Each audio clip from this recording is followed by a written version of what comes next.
Hi there, everybody. So I'm coming to you live from Nuremberg, from the German Nazis' field of dreams, from the Congress Hall, from the very site in which the German Nazis stood in some of their most famous rallies and scenes, where together, in this place, 200,000 people stood or sat and listened to the biggest evil in history. They stood together listening to Hitler, screaming his anti-Semitic cries, preaching such evil, such hatred, pushing this forward, these ideas, with one thing in mind: to blame others for their problems. This criminal indifference. These words were said to me for the first time yesterday by the righteous amongst the nations, Mr. Sitkowski, that I drove to meet with in a small town in Bavaria, a 3,000-kilometer round trip from Warsaw. When I met with him yesterday, we spoke about many things, about what he did during the war, his role in saving the lives of 3 Jews, including a young girl by the name of Marion, who later became married and was the mother of the former leader of the UK Labour Party, Ed Miliband, and his brother David Miliband, saving the lives of these incredible people and others. And I spoke to him about many things. We sat for hours. And one of the things that we discussed yesterday and spoke about was the first anti-Semitic attack that he ever saw. He was a young boy in Warsaw, and in the Bielany district he saw an elderly Jewish man with a long white beard and a yarmulke walking in the street. He had a satchel on him with panes of glass inside. He fixed things with his hands. He'd fix windows. He'd go around and call different people through their windows and ask if anybody needed a window fixing. And one time he saw a young hooligan come, and he saw this young hooligan beating this elderly man, breaking the panes of glass. The old man was sitting crying, in pain from his beating and in pain from everything being ruined, all of his work. And as an 8 or 9-year-old boy, what Mr. Sitkowski told me yesterday was what bothered him more than anything wasn't just this beating, which was obviously terrible, but it was the criminal indifference. It was the fact that nobody stood up. It was the fact that nobody was involved, and the fact that everybody just let it happen. And this was one case of anti-Semitism. But here, in a place today that's desolate, that's almost crumbling to the floor, 200,000 people stood together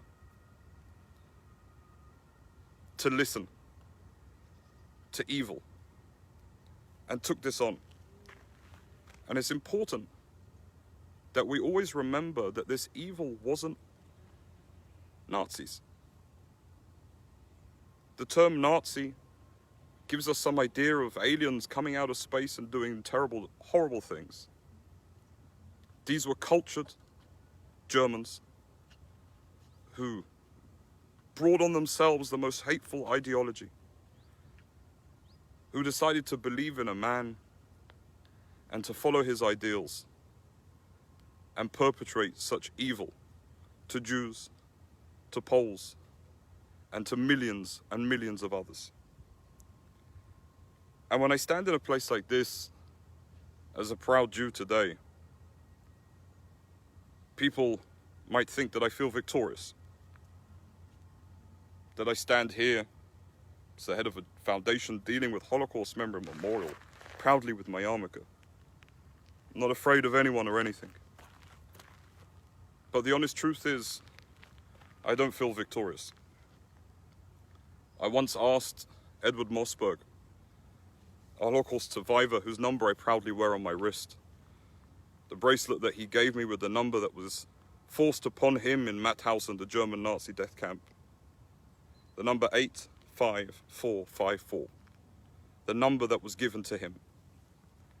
I once asked him if he felt victorious. He said, victory. Victory when so many died. The fact that I survived was lucky. It was not victorious. And the same way I do not feel victorious here today. I feel sad. But I also feel kind of how pathetic these people were. All this energy put into such hatred, to building this grand stadium. What is it today? Nothing. Rubble. A building that the city of Nuremberg was deciding to keep or not. A building that was built to show the greatness of the German Nazis. Today, cans of beer on the floor, nothing left of it at all. I'm glad it's here. It's important that sites like this remain to show us what evil is. But on the other hand, it's equally as important for us, at a site like this, more than any, and for me, is to imagine and to understand what it means to stand up and not to be indifferent. To stand up for what is right and to make sure that this doesn't happen again. Now, this won't happen again to the Jewish people. We have the state of Israel. We got the strongest army in the world. And we have leadership that will not let this happen. Jews will never be murdered on the same scale that they were before, ever again. Anti-Semitism does exist and will continue to exist because it's a horrible disease. But this is happening again to others. And this is what we need to do. To stand up and make sure that we are not indifferent to this evil. And being here in Nuremberg, a place that was just on the way for me. A place that I never particularly wanted to visit, and a place that I have no interest in ever coming to again. Wasn't just the site of this Congress Hall. This place where 200,000 Germans came together and from there spread their disgraceful evil among the region. This was also the place where it was decided through the Nuremberg laws that anybody who was 1/4 Jewish was good for killing. That anybody who had a Jewish grandparent, be it on the mother's side or the father's side, was infected with Jewish blood and was okay to be killed. And amazingly, the state of Israel, when they were deciding on their laws of return, on deciding who could come forward and who could live in Israel, went according to those very rules. Even though it's not according to halakha, to the Jewish laws, that a Jew is someone from the maternal lineage, from their mother's mother, whoever it may be. If it was good enough for the Nazis to kill, they're good enough for us to count them as people who can live in the state of Israel. And here in Nuremberg, once again, I don't feel victorious. I don't feel happy. I feel proud to be here. I feel proud to be able to share this with you. And more than anything, I stand in a desolate site like this, a site that once housed one of the strongest ideologies that existed at the time, this evil, this force of utter evil that was able to push forward and kill so many. From this site, we must learn not to be indifferent. We must learn to stand up and fight against evil wherever it comes, wherever we hear, whatever we see, if it's online, if it's through politicians, whoever it is, and whoever it's against. If it's evil against Jews, we've got to scream about it. If it's evil against LGBT, we have to scream about it. Evil and hate shouldn't exist ever. All of us are the same. All of us were born in the image of God, every single one of us. There's no difference. The only thing that differs between us as human beings is situation and circumstance. and education, that's it. All of us are the same. And to blame others for our problems indicates more, there's bees everywhere, indicates more on how weak we are as human beings, that we have to blame others for our problems and our situation. And especially after the day yesterday, sitting with the incredible Mr. Sitkowski, the last living righteous amongst a nation who lives here today in Germany, the idea of indifference stands even stronger. The idea of standing up and doing what was right.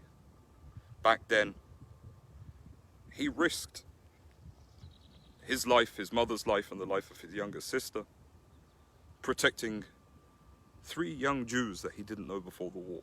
2 young Jewish girls and their mother. They risked their lives. I asked him, were you scared? And he said, of course I was scared. I was scared every single day. There wasn't a day that I didn't have absolute fear running through me. But we did it because it was the right thing to do.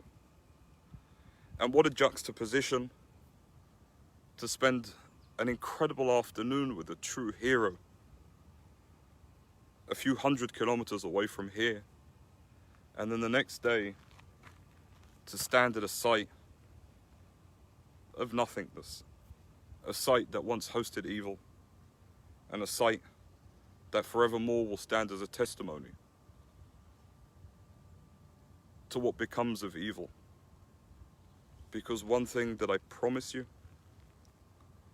justice prevails, goodness prevails, always in the end. For me here in Nuremberg, in the Germans' field of dreams, the site that they thought he'd speak and from which they'd control the entire world, rubble. Almost all but gone. For me here in Nuremberg. Goodbye. Shalom.